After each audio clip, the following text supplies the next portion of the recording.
എല്ലാ സുഹൃത്തുക്കൾക്കും ഒരിക്കൽ കൂടി നെൽസൺ വ്ലോഗ് എന്ന എൻ്റെ യൂട്യൂബ് ചാനലിലേക്ക് സ്വാഗതം. ഞാൻ നെൽസൺ. അപ്പോൾ നമ്മുടെ ഇന്നത്തെ വീഡിയോ നമുക്ക് എങ്ങനെയാണ് ഒരു കമ്പ്യൂട്ടർ അസംബിൾ ചെയ്തെടുക്കുന്നത്, അതേപോലെ തന്നെ നിങ്ങൾക്ക് ഇതിനോടൊപ്പം പഠിക്കുകയും ചെയ്യാം, എങ്ങനെയാണ് CPU സെറ്റ് ചെയ്യുന്നത് പഠിക്കുകയും ചെയ്യാം. അതേപോലെ തന്നെ നമുക്ക് ഏറ്റവും പുതിയ പ്രോസസ്സറിന്റെ ഡീറ്റെയിൽസും നമുക്ക് നോക്കി നോക്കാം. നമ്മൾ ഇന്നത്തെ വീഡിയോയിൽ ചെയ്യുന്നത് ഇന്റലിന്റെ എൻട്രി ലെവൽ പ്രോസസ്സറായ ഡ്യുവൽ കോറിനെ ബേസ് ചെയ്തിട്ടുള്ള ഒരു കമ്പ്യൂട്ടറാണ് നമ്മൾ ഇന്ന് അസംബിൾ ചെയ്യാൻ പോകുന്നത്. നമുക്ക് അതിന്റെ പ്രൊഡക്റ്റുകൾ ഏതൊക്കെയാണെന്ന് നോക്കി നോക്കാം. പ്രോസസ്സർ വരുന്നത് പെന്റിയം ഗോൾഡ് സീരീസിൽപ്പെട്ട പ്രോസസ്സറാണ് വരുന്നത്. അതിന്റെ മോഡൽ നമ്പർ വരുന്നത് G5420 എന്ന് പറയുന്നതാണ് അതിന്റെ മോഡൽ നമ്പർ. ഇത് സോക്കറ്റ് വരുന്നത് LGA 1151 ആണ് അതിന്റെ സോക്കറ്റ് വരുന്നത്. നമുക്ക് ഡീറ്റെയിൽഡ് നമുക്ക് അൺബോക്സ് ചെയ്യുമ്പോൾ ഒന്ന് നോക്കി നോക്കാം. പിന്നെ നമുക്ക് അത് സപ്പോർട്ട് ചെയ്യുന്ന മദർ ബോർഡ് വരുന്നത് ജിഗാബൈറ്റിന്റെ ആണ് നമ്മൾ വിൽക്കുന്നത്. ജിഗാബൈറ്റിന്റെ H310 M 2.0 എന്ന് പറയുന്ന മദർ ബോർഡാണ് നമ്മൾ അതിന് വേണ്ടിയിട്ട് എടുത്തിട്ടുള്ളത്. അത് ഇന്റലിന്റെ H310 എന്ന് പറയുന്ന ചിപ്സെറ്റ് ആണ് വരുന്നത്. ഇന്റലിന്റെ 8th ജനറേഷൻ പ്രോസസ്സറെല്ലാം ഇത് സപ്പോർട്ട് ചെയ്യും. ഇതും ഒരു ബേസ് മോഡൽ മദർ ബോർഡാണ് ഇത് വരുന്നത്. ഡീറ്റെയിൽഡ് നമുക്ക് അൺബോക്സ് ചെയ്യുമ്പോൾ എല്ലാത്തിനും നമുക്ക് നോക്കി നോക്കാം. പിന്നെ റാം വരുന്നത് ADATയുടെ സെലക്ട് ചെയ്തിട്ടുള്ളത്. ADATയുടെ 8GB സിംഗിൾ സ്റ്റിക്ക് ആണ് സെലക്ട് ചെയ്തിട്ടുള്ളത്. 2 സ്റ്റിക്കാണ് പറഞ്ഞിരുന്നത്, പക്ഷേ ഈ ലോക്ക്ഡൌൺ കാരണം നമുക്ക് ഒറ്റ സ്റ്റിക്ക് അവൈലബിൾ ആയിട്ടുള്ളൂ. 16GB ആണ് നമ്മൾ വെക്കാൻ ഉദ്ദേശിച്ചിരുന്നത്, പക്ഷേ 8GB ആണ് ഇപ്പൊ നമുക്ക് കിട്ടിയിട്ടുള്ളൂ. DDR4 റാം ആണ് വരുന്നത്. അതേപോലെ തന്നെ ഹാർഡ് ഡിസ്ക് വരുന്നത് വെസ്റ്റേൺ ഡിജിറ്റലിന്റെ 2 TB ഹാർഡ് ഡിസ്ക് ആണ് വരുന്നത്. പിന്നെ ക്യാബിനറ്റ് വരുന്നത് നമ്മളുടെ ഫിംഗേഴ്സ് എന്ന് പറയുന്ന ബ്രാൻഡിന്റെ, നമ്മൾ കഴിഞ്ഞ ദിവസത്തെ വീഡിയോയിൽ ഡീറ്റെയിൽഡ് റിവ്യൂ ചെയ്ത ക്യാബിനറ്റ് വെച്ചിട്ടാണ് നമ്മൾ ഈ ഒരു PC നമ്മൾ അസംബിൾ ചെയ്യുന്നത്. ഇന്റൽ പെന്റിയം ഗോൾഡ് G5420 എന്ന പ്രോസസ്സറാണ് ഇത് വരുന്നത്. 7000 രൂപയോളാണ് ഇതിന്റെ MRP വരുന്നത്.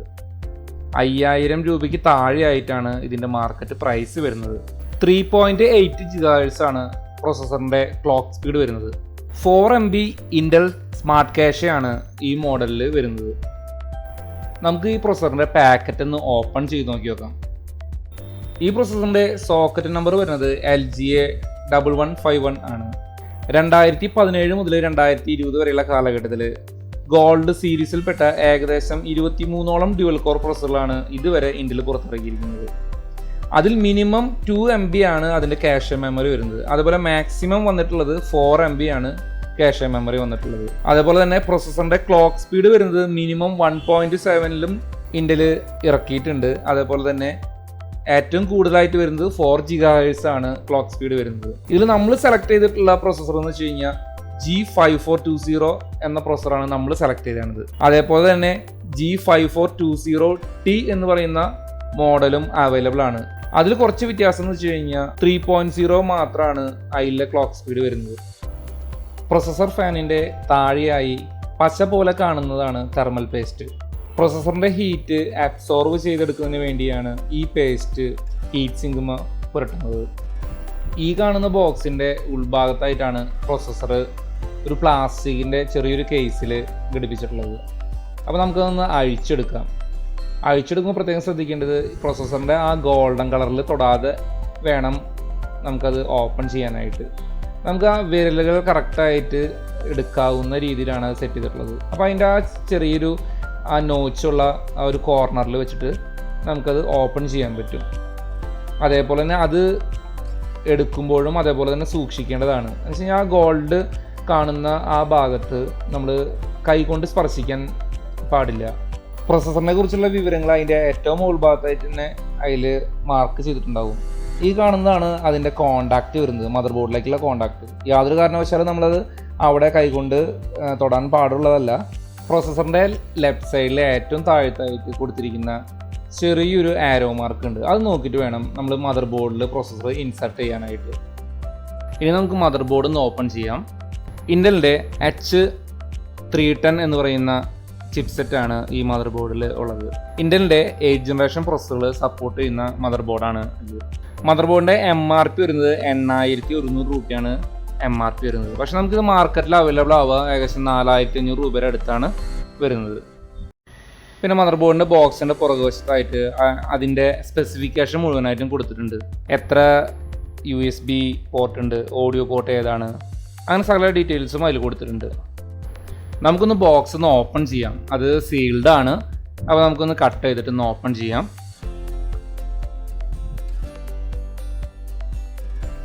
ഇത് നമുക്ക് ഫസ്റ്റ് ആ കവറിൽ കാണുന്നത് നമ്മളുടെ മദർ ബോർഡാണ്. പിന്നെ അതിൻ്റെ സൈഡ് ഭാഗത്തായിട്ട് സാറ്റ കേബിൾ കൊടുത്തിട്ടുണ്ട്. 2 എണ്ണമാണ് വരിക. നമുക്ക് ആ കേബിളിൻ്റെ കവറൊന്ന് പൊട്ടിച്ച് നോക്കാം. ഇതിൽ 2 കേബിളാണ് വരിക. ഒന്ന് ഹാർഡ് ഡിസ്കിലേക്കും ഒന്ന് ഡ്രൈവിലേക്കും ആണ് തരുന്നത്. ഏത് കണക്ട് ചെയ്താലും കുഴപ്പമില്ല. ഇപ്പോൾ 2 ഹാർഡ് ഡിസ്ക് വേണമെങ്കിൽ കണക്ട് ചെയ്യാം. തരുന്ന ഈ കേബിളുകളിൽ ഒരെണ്ണം അതിൻ്റെ കണക്ഷൻ എൽ ഷേപ്പിൽ കാണാൻ പറ്റും. നമുക്ക് ക്യാബിനറ്റിൻ്റെ ഉള്ളിൽ നമുക്ക് കൈ കടത്താൻ പറ്റാത്ത സ്ഥലങ്ങളിൽ എളുപ്പത്തിൽ കണക്ട് ചെയ്യാൻ വേണ്ടിയിട്ടാണ് അങ്ങനെ തരുന്നത്. ഈ കാണുന്നതാണ് അതിൻ്റെ ബാക്ക് പാനൽ വരുന്നത്. എല്ലാ മദർ ബോർഡിൻ്റെ കൂടെയും അത് നമുക്ക് കിട്ടും. ഇത് ക്യാബിനറ്റിൻ്റെ ബാക്കിൽ കണക്ട് ചെയ്തിട്ട് വേണം മദർ ബോർഡ് ഫിറ്റ് ചെയ്യാനായിട്ട്. നമുക്ക് മദർ ബോർഡ് ഒന്ന് മാറ്റി വയ്ക്കാം. എന്നിട്ട് അതിൻ്റെ അടിയിലുള്ള കാർഡ് ബോർഡ് മാറ്റി കഴിഞ്ഞ് കഴിഞ്ഞാൽ ഒരു യൂസർ മാനുവൽ കാണാൻ പറ്റും. അതിൻ്റെ ഉള്ളിൽ ഡ്രൈവേഴ്സിൻ്റെ CD-യും കാണാൻ പറ്റും. നമുക്ക് കണക്ഷനിൽ പാറ്റേണിൽ എന്തെങ്കിലും ഡൗട്ട് ഉണ്ടെന്നുണ്ടെങ്കിൽ ഈ ഒരു മാനുവൽ നോക്കി കഴിഞ്ഞാൽ നമുക്കറിയാൻ പറ്റും അതിലെവിടെയാണ് USB കണക്ട് ചെയ്യേണ്ടത്, ഫ്രണ്ട് പാനൽ എങ്ങനെയാണ് കണക്ട് ചെയ്യേണ്ടത് എന്നുള്ള ഡീറ്റെയിൽസ് മുഴുവനായിട്ടും കൊടുത്തിട്ടുണ്ട്.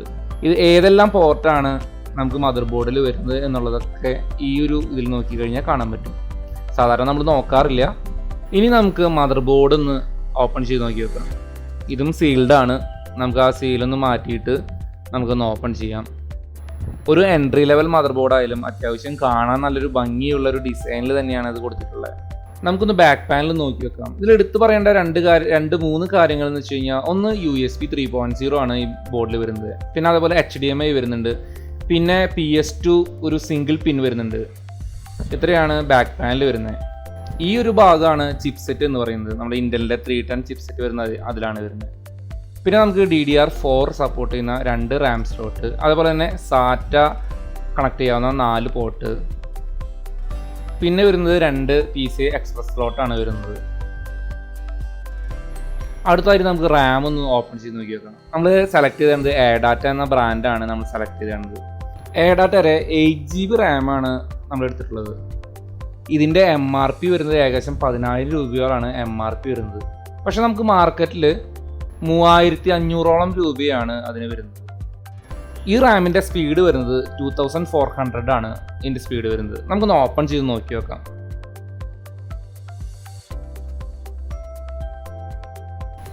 ഇനി നമുക്ക് PC അസംബ്ലിംഗ് ഒന്ന് സ്റ്റാർട്ട് ചെയ്യാം. ആദ്യം തന്നെ നമുക്ക് പ്രോസസ്സർ നമുക്ക് മദർ ബോർഡിൽ ഇൻസെർട്ട് ചെയ്യാം. പ്രോസസ്സർ ഇൻസെർട്ട് ചെയ്യേണ്ട ഭാഗത്തെ ആ ഒരു പ്ലാസ്റ്റിക്കിൻ്റെ കവറൊന്ന് നമുക്ക് മാറ്റാം. അതിനുശേഷം വളരെ ശ്രദ്ധിച്ച് നമുക്ക് ആ ക്ലിപ്പ് ഒന്ന് മാറ്റിയിട്ട് മുകൾ ഭാഗത്തേക്ക് ഒന്ന് ഉയർത്തി വയ്ക്കാം. ഇനി നമുക്ക് പ്രോസസ്സർ നമുക്ക് ആ മദർ ബോർഡിൽ നിന്ന് ഇൻസെർട്ട് ചെയ്യാം. ഇടുമ്പോൾ പ്രത്യേകം ശ്രദ്ധിക്കേണ്ട ഒരു കാര്യം എന്ന് വെച്ച് കഴിഞ്ഞാൽ, ആ ഒരു പ്രോസസ്സറിന് ചെറിയൊരു ആരോ കാണാൻ പറ്റും. ആ ആരോ നോക്കിയിട്ട് വേണം നമ്മൾ മദർ ബോർഡിൽ ആ ഒരു പ്രോസസ്സർ ഇടേണ്ടത്. തെറ്റിട്ട് കഴിഞ്ഞാൽ മദർ ബോർഡിലെ പിന്നുകളൊക്കെ ബെൻഡാവാൻ സാധ്യതയുണ്ട്. അപ്പോൾ വളരെ ശ്രദ്ധിച്ച് ഒന്ന് ഇടുക. ഈ ആരോ മാർക്കൊന്ന് ശ്രദ്ധിക്കുക. പ്രോസസ്സറിലും മദർ ബോർഡിലും ആ ഒരു ആരോ മാർക്ക് കൊടുത്തിട്ടുണ്ടാവും. ശ്രദ്ധാപൂർവം കറക്റ്റായിട്ട് ആ ഒരു സോക്കറ്റിൽ മാത്രമേ അത് വീഴുള്ളൂ. പ്രോസസ്സർ മദർ ബോർഡിൽ ഇട്ടതിന് ശേഷം നമുക്ക് ആ കവറൊന്ന് ക്ലോസ് ചെയ്യാം. അത് ക്ലോസ് ചെയ്തതിന് ശേഷം മുകളിലെ ലിവർ പതുക്കെ പിടിച്ച് താഴ്ത്തി കഴിഞ്ഞാൽ കറക്റ്റായിട്ട് അത് ലോക്കാവുന്നത് നമുക്ക് കാണാൻ പറ്റും. ആ സ്ക്രൂമയാണ് അത് ലോഡ് ചെയ്ത് ലോക്കാവുന്നത്. അതിനുശേഷം ആ ലിവറും നമുക്ക് ലോക്ക് ചെയ്യണം. ഇപ്പോൾ നമ്മൾ കൃത്യമായിട്ട് തന്നെ നമ്മൾ പ്രോസസ്സർ മദർ ബോർഡിൽ ഇൻസെർട്ട് ചെയ്തു. ഈ 4 ഹോൾസിലാണ് നമ്മളുടെ ഫാനിൻ്റെ ലെഗുകൾ വരുന്നത്. ഇനി ഇതിൻ്റെ പുറകുവശത്തോട്ട് നോക്കിക്കഴിഞ്ഞാൽ ഈ ഒരു പ്ലേറ്റ് കാണുന്ന ഭാഗമാണ് പ്രോസസ്സറിൻ്റെ ഭാഗമായിട്ട് വരുന്നത്. അപ്പോൾ നമുക്ക് അടുത്തായിട്ട് നമുക്ക് ഫാനൊന്ന് ഇൻസെർട്ട് ചെയ്യാം മദർ ബോർഡിൽ. ഫാൻ ഇൻസെർട്ട് ചെയ്യുമ്പോൾ അതിൻ്റെ ഏറ്റവും മുകൾ ഭാഗത്തായിട്ടാണ് അതിൻ്റെ കണക്ഷൻസ് വരുന്നത്. അതായത് മദർ ബോർഡിന് ഏറ്റവും മുകൾ ഭാഗത്തായിട്ട് റാമിൻ്റെ ലെഫ്റ്റ് സൈഡ് ചേർന്നാണ് ആ ഫാനിൻ്റെ കോണ്ടാക്റ്റ് വരുന്നത്. അപ്പോൾ നമുക്ക് ഫാൻ ഇൻസെർട്ട് ചെയ്യുമ്പോൾ കേബിൾ എത്താവുന്ന രീതിയിൽ നമുക്ക് നോക്കിയിട്ട് നമുക്ക് താല്പര്യമുള്ള രീതിയിൽ ഇൻസെർട്ട് ചെയ്യാം. പ്രത്യേകം ശ്രദ്ധിക്കേണ്ടത് ആ ഒരു കേബിള് ഫാനിൻ്റെ ഉള്ളിൽ കുടുങ്ങാത്ത രീതിയിൽ വേണം നമുക്ക് ഇൻസെർട്ട് ചെയ്യാനായിട്ട്. പ്രോസസ്സറിൻ്റെ ഫാൻ നമുക്ക് ആ കൃത്യമായ ആ സ്ലോട്ടിൽ വെച്ചിട്ട് അതിൻ്റെ ലെഗുമ്മ പ്രസ് ചെയ്ത് കഴിഞ്ഞാൽ അത് ലോക്കാവും. പുതിയ ഫാൻ ആവുമ്പോഴാണ് നമുക്ക് ആ ഒറ്റൊരു സിംഗിൾ പ്രസ്സിൽ ലോക്കാവുന്നത്. പഴയ ഫാനാണെന്നുണ്ടെങ്കിൽ നമുക്ക് അൺലോക്ക് ചെയ്തിട്ട് വേണം ചെയ്യാനായിട്ട്. അപ്പോൾ പ്രത്യേകം ശ്രദ്ധിക്കേണ്ട കാര്യമുണ്ട്. അല്ലെന്നുണ്ടെങ്കിൽ അതിൻ്റെ ലെഗ് ഒടിഞ്ഞു പോകാനുള്ള ചാൻസ് കൂടുതലാണ്. ഇനി നമുക്ക് റാം ഒന്ന് ഇൻസേർട്ട് ചെയ്യാം. റാം ഇൻസെർട്ട് ചെയ്യുമ്പോൾ പ്രത്യേകം ശ്രദ്ധിക്കേണ്ട കാര്യം, നമുക്ക് ആ ഒരു നോച്ച് നോക്കിയിട്ട് വേണം ചെയ്യാനായിട്ട്. റാം തലതിരിഞ്ഞ് കണക്ട് ചെയ്ത് കഴിഞ്ഞാൽ ചിലപ്പോൾ ഒരു പക്ഷേ കത്തിപ്പോകാൻ ചാൻസ് ഉണ്ട്. അതുകൊണ്ട് ആ ഒരു നോച്ച് ഒന്ന് നോക്കിയിട്ട് വേണം ചെയ്യാനായിട്ട്. അതേപോലെ തന്നെ ആ 2 ലോക്കും കൃത്യമായി തന്നെ ആ ഒരു റാമിൻ്റെ 2 സൈഡിലും ഉള്ള ഒരു ലോക്കിൽ വീഴുന്ന രീതിയിൽ ആയിരിക്കണം നമ്മൾ ചെയ്യണം. മദർ ബോർഡിൻ്റെ റാം സ്ലോട്ടിൻ്റെ ഇരുഭാഗത്തായിട്ടും ഓരോ ലോക്ക് വരുന്നുണ്ട്.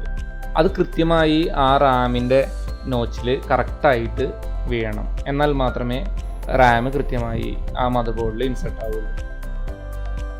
അപ്പോൾ നമുക്ക് ആദ്യം ഇതിൻ്റെ 2 സൈഡ് നമുക്ക് അസംബിൾ ചെയ്യുന്നതിനേക്കാളും മുന്നേ അഴിച്ചു വയ്ക്കാം. ക്യാബിന് വരുന്നത് ഇതേപോലെ നമുക്ക് കൈകൊണ്ട് ഊരാവുന്ന ചെറിയ സ്ക്രൂസാണ് വരുന്നത്. അതുകൊണ്ട് എളുപ്പത്തിൽ അഴിക്കാൻ പറ്റും. അല്ലെങ്കിൽ സ്ക്രൂ ഡ്രൈവർ ഉപയോഗിക്കേണ്ടി വരും.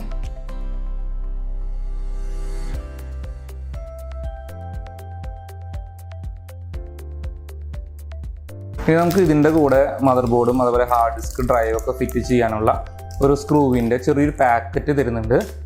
പിന്നെ ഇതിൻ്റെ പവർ കേബിൾ ഒരെണ്ണം തരുന്നുണ്ട്. പിന്നെ ഒരു ഇൻസ്റ്റാളേഷൻ ഗൈഡാണ്. ഹാർഡ് ഡിസ്ക് ഇൻസ്റ്റാളേഷൻ സ്റ്റെപ്സ് ആണ് കാണിച്ചു തരുന്നത്.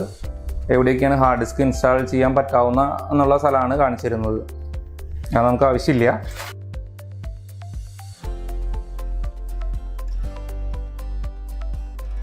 ഇനി നമുക്ക് വരുന്നത് ഈ പാക്കറ്റാണ്. ഈ പാക്കറ്റ് നമുക്കൊന്ന് പൊട്ടിക്കാം.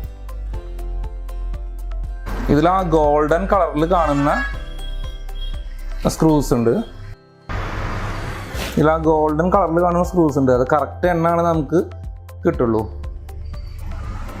പിന്നെയുള്ളത് മദർ ബോർഡ് ഫിറ്റ് ചെയ്യാനും അതേപോലെ തന്നെ ഹാർഡ് ഡിസ്ക് ഫിറ്റ് ചെയ്യാനുള്ള സ്ക്രൂസാണ്. മദർ ബോർഡിൻ്റെ ഫിംഗേഴ്സ് എന്നുള്ള ബ്രാൻഡിൽ ഓൾറെഡി കണക്ട് ചെയ്തിട്ടുണ്ട്. ഒരു 4 എണ്ണം നമുക്ക് അതിൽ എക്സ്ട്രാ 4 എണ്ണം ഓൾറെഡി ഫിറ്റ് ചെയ്തിട്ടാണ് വരുന്നത്. സാധാരണ ATXലാവുമ്പോൾ നമ്മൾ ഇതിൽ നിന്ന് തന്നെ എടുത്ത് കണക്ട് ചെയ്യണം.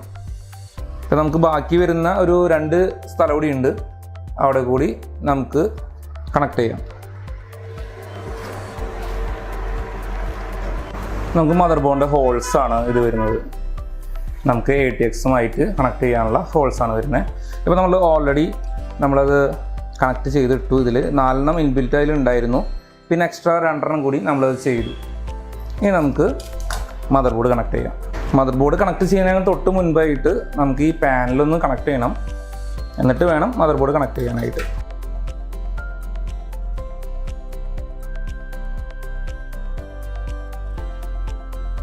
ഈ കേബിൾ നമ്മൾ നേരത്തെ കാണിച്ചിരുന്ന സമയത്ത് നമ്മൾ ഉള്ളിലേക്ക് അത് ഇട്ടതാണ്. അത് നമുക്ക് റിട്ടേൺ തിരിച്ചിടാം. അത് കഴിഞ്ഞിട്ട് മദർ ബോർഡ് കണക്ട് ചെയ്തതിന് ശേഷം നമുക്ക് അതെടുക്കാം. ഇനി നമുക്ക് മദർ ബോർഡ് അതിൽ നമുക്ക് കണക്ട് ചെയ്യാം. ഇപ്പോൾ എല്ലാ സ്ക്രൂസും കറക്റ്റ് അതായത് ആ കറക്റ്റ് ഗ്യാപ്പിലായിട്ട് വന്നിട്ടുണ്ടാവും. അതുപോലെ മദർ ബോർഡിൻ്റെ സ്ക്രൂസും ഒരു ചെറിയൊരു കുടപ്പനുള്ള ഒരു ടൈപ്പ് സ്ക്രൂസാണ് വരുന്നത്.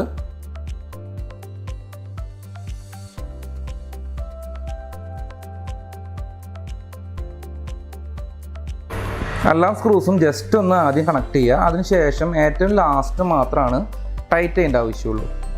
അല്ലെങ്കിൽ ചിലപ്പോൾ ഏതെങ്കിലും 1-2 സ്ക്രൂസ് നമുക്ക് അതിൻ്റെ ഉള്ളിലേക്ക് കയറാതെ വരും.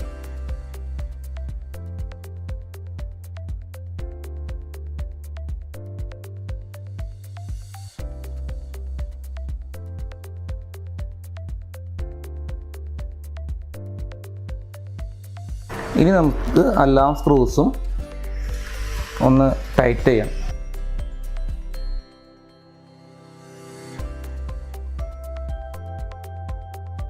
ഇനി അടുത്തായിട്ട് നമുക്ക് ഇതിൽ ഹാർഡ് ഡിസ്ക് ഇൻസെർട്ട് ചെയ്യാം.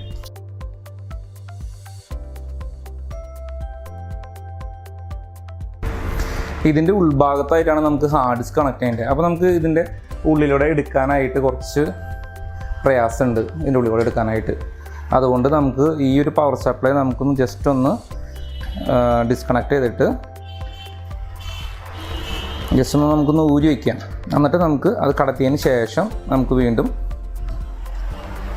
ടൈറ്റ് ചെയ്യാം.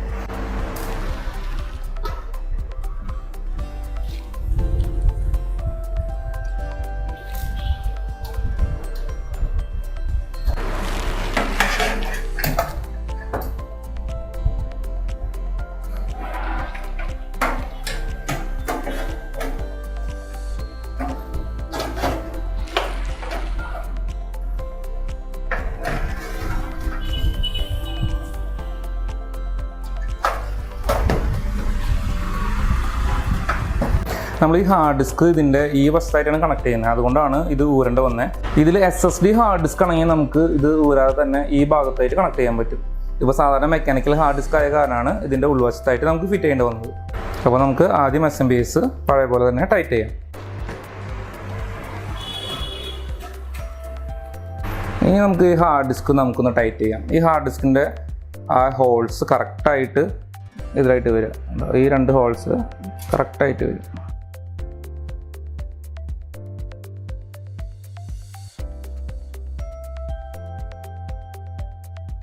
നമ്മൾ പിന്നെ മദർ ബോർഡിലേക്കുള്ള 24 പിന്നും അതുപോലെ തന്നെ 12 വോൾട്ടും നമ്മൾ ഇതിലൂടെ നമ്മൾ കടത്തിയിട്ട് കണക്ട് ചെയ്തു. അതേപോലെ തന്നെ ഈ ഫാനിൻ്റെ ഈ ഒരു കേബിളും പുറകിലോട്ടാണ് കണക്ട് ചെയ്തത്. ഇപ്പോൾ നമ്മുടെ ബാക്ക് വശത്തായിട്ട് കാണാൻ പറ്റുക, നമുക്ക് ആവശ്യമില്ലാത്ത കേബിൾസ് മുഴുവനും ഇവിടെയാണ് കാണാൻ പറ്റുക. അപ്പോൾ ഈ ഭാഗം നമുക്ക് ഒന്നില്ലെങ്കിൽ ടൈയോ അതല്ലെങ്കിൽ ടാഗ് എന്ന് പറയുന്ന ആ സംഭവം വെച്ചിട്ട് നമുക്ക് ടൈറ്റ് ചെയ്തെടുക്കാൻ പറ്റും. അതിന് പറ്റാവുന്ന രീതിയിലാണ് ആ ക്യാബിൻ്റെ സെറ്റിങ്സ് ഉള്ളത്. ഇതൊക്കെ നമുക്ക് അത് വലിച്ചു കെട്ടാവുന്ന ചെറിയൊരു നോച്ചാണ് ഇട്ടിരിക്കുന്നത്. അപ്പോൾ നമുക്ക് ആവശ്യമുള്ള കേബിൾസ് മാത്രമാണ് നമ്മൾ ഉള്ളിലോട്ട് കൊണ്ടുവന്നിട്ടുള്ളൂ. ഇനി നമുക്ക് നെക്സ്റ്റ് ചെയ്യാനുള്ളത് മദർ ബോർഡിൽ നിന്ന് ഈ ഒരു CPU-യിലേക്കുള്ള കണക്ഷനാണ്. CPU-യിലേക്ക് എന്ന് വെച്ച് കഴിഞ്ഞാൽ ഈ front panel, restart button, power button ഇതെല്ലാമാണ് നമ്മൾ കണക്ട് ചെയ്യാൻ പോകുന്നത്. പിന്നെ USB 3.0 ആണ് ഈ ഒരു കേബിൾ വരുന്നത്. ഇത് മദർ ബോർഡിൽ ഉണ്ടെങ്കിൽ മാത്രമാണ് നമുക്ക് കണക്ട് ചെയ്യാൻ പറ്റുള്ളൂ. പിന്നെ വരുന്നത് ഓഡിയോ ആണ് വരുന്നത്, നമ്മുടെ ഫ്രണ്ട് പാനൽ ഓഡിയോ. അതേപോലെ തന്നെ USB ഫ്രണ്ടിലേക്കുള്ള USB ആണ് വരുന്നത്. ഈ 3.0 അല്ല 2.0ൻ്റെ നമുക്കൊരു പോർട്ട് വരുന്നുണ്ട്, അതിലുള്ള USB ആണ് വരുന്നത്. പിന്നെ വരുന്നത് ഈ ഒരു 4 കണക്ഷനാണ് വരുന്നത്. അതിലൊന്ന് പവർ സ്വിച്ച്, ഒന്ന് റീസ്റ്റാർട്ട് ബട്ടൺ, ഒന്ന് പവർ LED, പിന്നെ ഒന്ന് ഹാർഡ് ഡിസ്കിൻ്റെ LED ആണ് വരുന്നത്. അങ്ങനെ 4 എണ്ണമാണ് കണക്ട് ചെയ്യാനുള്ളത്. അപ്പോൾ നമുക്കൊന്ന് കണക്ട് ചെയ്യാം. അപ്പോൾ നമുക്ക് നേരത്തെ പോലെ തന്നെ ആവശ്യമുള്ള ഭാഗത്തേക്ക് മാത്രമാണ് ഇത് വരുന്നത്. അതുകൊണ്ട് ഇത് പുറകിലോട്ട് ആദ്യം തന്നെ കൊണ്ടുപോകാം. ഈ കേബിൾസ് എല്ലാം നമുക്ക് പുറകിലോട്ട് കൊണ്ടുപോകാം. എല്ലാ കേബിൾസും നമുക്ക് തൊട്ട് മുകൾ ഭാഗത്തോടെ കൊണ്ടുപോകാം. കണ്ടോ, എല്ലാ കേബിൾസും നമുക്ക് പുറകുവശത്തായിട്ട് വന്നു. നമുക്ക് ഉള്ളിൽ ഒരൊറ്റ കേബിൾ പോലും നമുക്ക് കാണുന്നില്ല. ഈ ഒരു ഭാഗത്തായിട്ടാണ് നമുക്ക് റീസ്റ്റാർട്ട് ബട്ടണും അതുപോലെ പവർ ബട്ടണും കൊടുക്കാനുള്ളത്. പിന്നെ അതേപോലെ തന്നെ ഈ ഒരു പോർഷൻ അവിടെ തൊട്ട് താഴെയായിട്ട് കൊടുത്തിട്ടുണ്ട് USB എന്ന് കൊടുത്തിട്ടുണ്ട്. ആ ഒരു USB-യിലാണ് നമ്മൾ ആ ഒരു 2.0 വരെ കണക്ഷൻ കൊടുക്കേണ്ടത്. പിന്നെ അതേപോലെ ഓഡിയോ നമുക്ക് കറക്റ്റ് സൂട്ടാവുന്ന രീതിയിലാണ് ആ കേബിൾസ് എല്ലാം വരുന്നത്. അപ്പോൾ അതേപോലെ തന്നെ കൊടുത്താൽ മതി. കണ്ടില്ലേ, ഇവിടെ നമുക്കൊരു മൈനസ് ഉണ്ട്. മൈനസ് എന്ന് വെച്ച് കഴിഞ്ഞാൽ ഒരു നോച്ച് ഉണ്ട്, ഒരു പിന്ന് നമുക്ക് അവിടെ ഇല്ല, അത് നോക്കിയിട്ട് കൊടുത്താൽ മതി. അതേപോലെ തന്നെയാണ് ഓഡിയോയും, അതായത് USB-യും ഓഡിയോയും അങ്ങനെ തന്നെയാണ് വരുന്നത്. കീ എന്നാണ് പറയുക അതിനെ. അപ്പോൾ ഇത് നമുക്ക് നോക്കിയിട്ട് ഒന്ന് കൊടുക്കാം. അതേപോലെ USB 3.0 വരുന്നത് ഈ ഒരു പോർട്ടാണ് വരുന്നത്. അതിലേക്കാണ് ഈ ഒരു ബ്ലൂ കളറിലുള്ള ഇത് കൊടുക്കേണ്ടത്. അതിനും അതേപോലെ ഈ ചെറിയ നോച്ച് ഉണ്ട്, അത് നോക്കിയിട്ട് വേണം കൊടുക്കാനായിട്ട്. ഇപ്പോൾ ഇത്രയും കേബിൾ നമ്മൾ കണക്ട് ചെയ്ത് കഴിഞ്ഞു. ഇപ്പോൾ റീസ്റ്റാർട്ട് ബട്ടൻ്റെ ഒക്കെ അവിടെ കറക്റ്റായിട്ട് എഴുതിയിട്ടുണ്ടാവും, അത് നോക്കി കൊടുത്താൽ മതി. അത് മുഴുവനായിട്ടും കാണിച്ചു തരിക എന്നുള്ളത് പ്രായോഗികമല്ല, ക്യാമറ പിടിക്കാനായിട്ട് കുറച്ച് ബുദ്ധിമുട്ടുണ്ട്.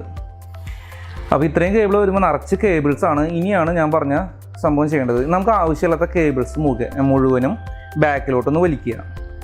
നമുക്ക് നോക്കി നോക്കാം എങ്ങനെയാണെന്നുള്ളത്.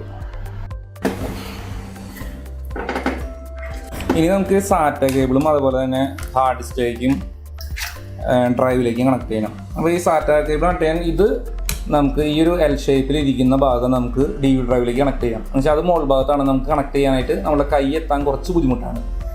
അപ്പോൾ നമുക്ക് അതിലേക്ക് കണക്ട് ചെയ്യാം. അളവ് നോക്കിയിട്ട് നമുക്ക് ഒന്ന് ബെൻഡ് ചെയ്ത് കൊടുക്കാം. ബെൻഡ് ചെയ്യാന്ന് വെച്ച് കഴിഞ്ഞാൽ ചെറുതായിട്ടൊന്ന് സ്പ്രിങ് പോലെ നമുക്ക് ഈ സ്ക്രൂ ഡ്രൈവിൽ ചുറ്റി കഴിഞ്ഞാൽ കിട്ടും. അത് കാണാനും വൃത്തിയായിരിക്കും. അതേപോലെ തന്നെ അത്യാവശ്യം കുഴപ്പമില്ലാത്ത രീതിയിൽ അത് കിടന്നോളും. ആവശ്യത്തിന് മാത്രമേ അത് നീണ്ടു വരുള്ളൂ. ഇതേപോലെ നമുക്ക് സ്ക്രൂ ഡ്രൈവർ ചുറ്റിക്കുക. അത്യാവശ്യം കനമുള്ള സ്ക്രൂ ഡ്രൈവർ ചുറ്റിയാലേ കാര്യമുള്ളൂ കേട്ടോ, എന്നാലാണ് ഈ ഒരു ഭംഗി കിട്ടുള്ളൂ. അപ്പോൾ നമുക്ക് ഡ്രൈവിൽ കണക്ട് ചെയ്യാനായിട്ട് നമ്മൾ ഇങ്ങനെയാണ് ചെയ്തിരിക്കുന്നത്. ഹാർഡ് ഡിസ്ക് സാറ്റ കേബിളായിട്ട് വളരെ അടുത്താണ് ആ ഒരു പോർട്ടായിട്ട്. അപ്പോൾ നമുക്ക് അത് മുഴുവനായിട്ട് നമുക്ക് ചെയ്യാം.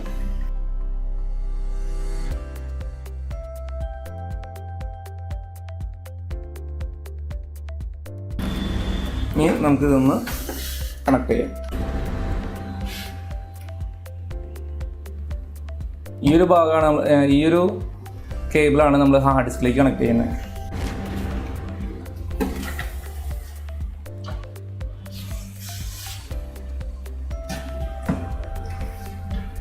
ഇപ്പോൾ നമ്മൾ ഇതേപോലെ നമ്മൾ സാറ്റ കേബിളും രണ്ടെണ്ണത്തിൻ്റെയും, അതായത് ഡ്രൈവിൻ്റെയും നമ്മൾ DVD ഡ്രൈവിൻ്റെയും ഹാർഡ് ഡിസ്കിൻ്റെയും നമ്മൾ സാറ്റയും കണക്ട് ചെയ്തു. ഇതുപോലെ കണ്ടോ വൃത്തിയായിട്ട് ഇരുന്നോളും. ഇനി നമുക്ക് ചെയ്യാനുള്ളത് ഈ കേബിൾസ് എല്ലാം വൃത്തിയായിട്ട് ബാക്ക് പാനലിങ് ചെയ്യാണ് വേണ്ടത്.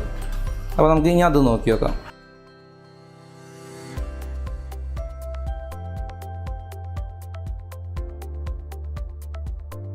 നമുക്ക് ആദ്യം വേണ്ടത് ഉള്ളിൽ നിന്ന് വരുന്ന കേബിൾസ് കറക്റ്റായിട്ട് ബോർഡിൻ്റെ ഉള്ളിൽ നിന്ന് വലിയാതെ, അതായത് ഉള്ളിലത്തെ കണക്ഷന് കംപ്ലൈൻറ്റ് വരാതെ ടൈറ്റ് ചെയ്യാണ് ആദ്യം വേണ്ടത്.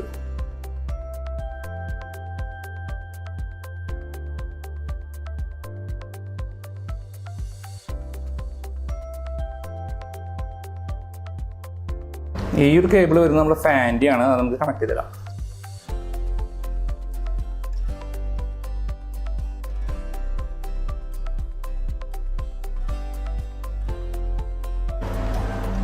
ഇത് ചെയ്യുന്ന സമയത്ത് ഇത് അധികം പൊന്തി നിൽക്കാതെ വേണം ചെയ്യാനായിട്ട്. ഈ കേബിൾസൊക്കെ പരന്ന് കിടക്കണം, അല്ലെങ്കിൽ എന്താ സംഭവിക്കാന്ന് വെച്ച് കഴിഞ്ഞാൽ നമ്മൾ വിചാരിച്ചേക്കാളും കൂടുതൽ ഹൈറ്റ് ആയിരിക്കും അത് നിൽക്കുന്നുണ്ടാവുക.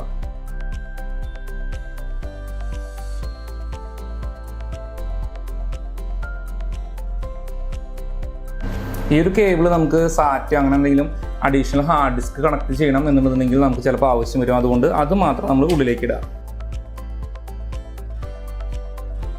ഇപ്പോൾ ആവശ്യമില്ല, നമുക്ക് ആവശ്യം വന്നു കഴിഞ്ഞാൽ വീണ്ടും ഇത് അഴിക്കാതിരിക്കാൻ വേണ്ടിയിട്ടാണ് അങ്ങനെ ചെയ്യുന്നത്.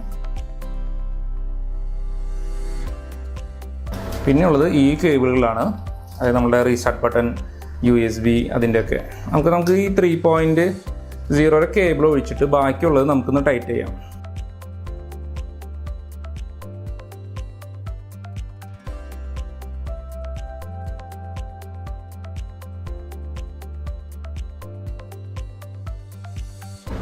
ഇനി നമുക്ക് ഈ കേബിൾ ഒന്ന് മടക്കാം. ഈ കേബിൾ ഞാൻ നേരത്തെ ഒഴിവാക്കിയത് കുറച്ച് കനം കൂടുതലായ കാരണം ഒഴിവാക്കിയതാണ്.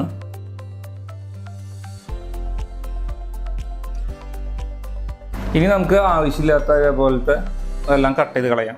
ഇത് കട്ട് ചെയ്യുമ്പോൾ പ്രത്യേകം ശ്രദ്ധിക്കേണ്ട കാര്യം എന്ന് വെച്ച് കഴിഞ്ഞാൽ കേബിൾ കട്ടാവാതെ നോക്കണം.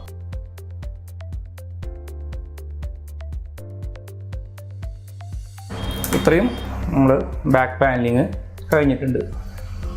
ഇനി നമുക്ക് ഉൾവശത്തേക്ക് ഒന്ന് നോക്കി നോക്കാം. ഇപ്പോൾ നമുക്ക് ആവശ്യമില്ലാത്ത ഒരൊറ്റ കേബിൾ പോലും ഇവിടെ വരുന്നില്ല. ഈ ഒരു കേബിളിലെ കളർ മാത്രമേ കാണുന്നുള്ളൂ, എല്ലാം ആവശ്യമുള്ളത് മാത്രമേ വരുന്നുള്ളൂ. ഇവിടെ നമുക്ക് സുഖമായിട്ട് എന്തെങ്കിലും റിപ്പയറിങ് കാര്യങ്ങളൊക്കെ വരികയെന്നുണ്ടെങ്കിലും നമുക്ക് ആ കേബിൾസിൻ്റെ ശല്യം ഇല്ലാതെ തന്നെ നമുക്ക് ചെയ്യാൻ പറ്റും. ഇനി നമുക്ക് ബാക്ക് പാനൽ അടച്ചു നോക്കാം. നമ്മൾ ഊരി വെച്ചതിന് ശേഷം തിരിച്ചു വയ്ക്കുമ്പോൾ ഹോൾസുകൾ ഇല്ലാത്ത ഭാഗമാണ്, അതായത് ഈ ഒരു പാനലിന് ഹോൾസുകളില്ല, ഇവിടെ ഹോളുകളൊന്നും തന്നെ ഇല്ല.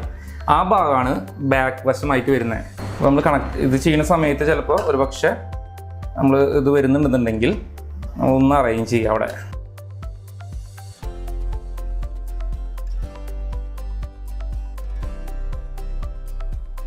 ഇപ്പോൾ നമ്മൾ ബാക്ക് പാനലിങ് കഴിഞ്ഞു, നമ്മൾ ആ സൈഡ് ഭാഗം ക്ലോസ് ചെയ്തു, ഉൾവശവും നമ്മൾ ഭംഗിയായിട്ട് സെറ്റ് ചെയ്തു.